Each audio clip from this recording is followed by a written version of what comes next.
हाथ के कुदरिया लिहले अपन भाभी ठार हे। खोनु देहुआ हो ननद सगुना पोखरवा हे। खोनु देहुआ हो ननद सगुना पोखरवा हे।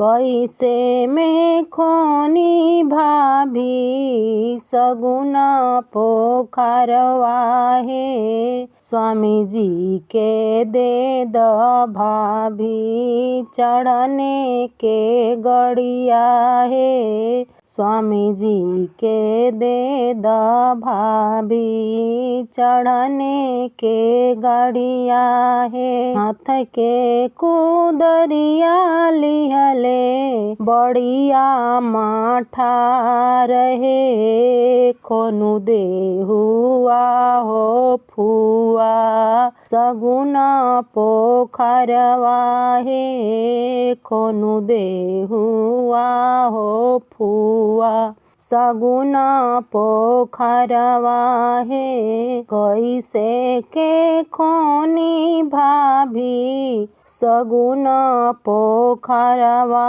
हे। हमरा के दे द भाभी हाथ के कंगनवा हे। हमरा के दे द भाभी हाथ के कंगनवा हे। तब हम खोनबे भाभी सगुना पोखरवा हे।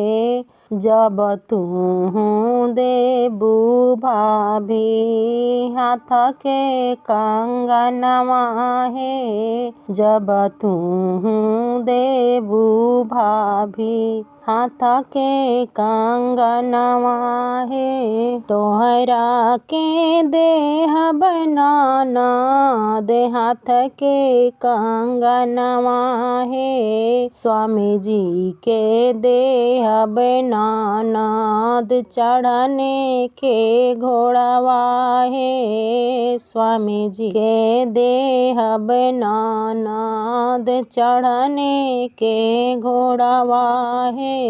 खोनी देहुआ हो ननद सगुनी पोखरवा हे। खोनु देहु आहो ननद सगुनी पोखरवा हे।